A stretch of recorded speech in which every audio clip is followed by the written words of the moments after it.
ನೀವು ಕುಂಭಮೇಳಕ್ಕೆ ಹೋಗ್ತಿದ್ರೆ ಮಹಾಕುಂಭ ಸಾವಿರಾರು ವರ್ಷಗಳಿಂದ ಸಾಗಿ ಬಂದಿದೆ. ಸರಿಯಾಗಿ ಸಿದ್ಧತೆ ಮಾಡಿಕೊಂಡು ಹೋಗಿ.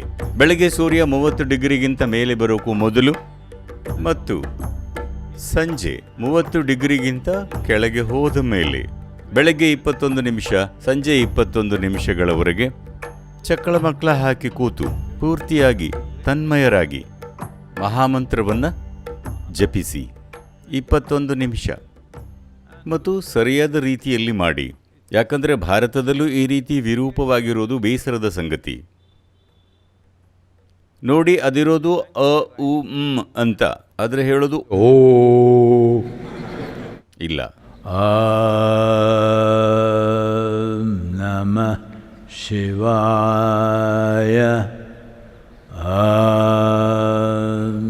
ನಮಃ ಶಿವಾಯ,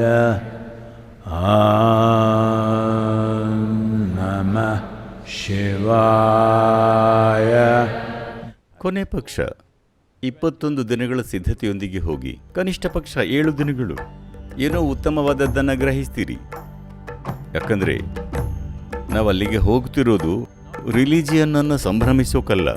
ನಾವಲ್ಲಿಗೆ ಹೋಗ್ತಿರೋದು ಯಾಕಂದರೆ ಜೀವನದ ನಿರ್ದಿಷ್ಟ ವಿದ್ಯಮಾನ ನಡೀತಿದೆ, ಅದರ ಪ್ರಯೋಜನ ಪಡೆಯೋಕೆ.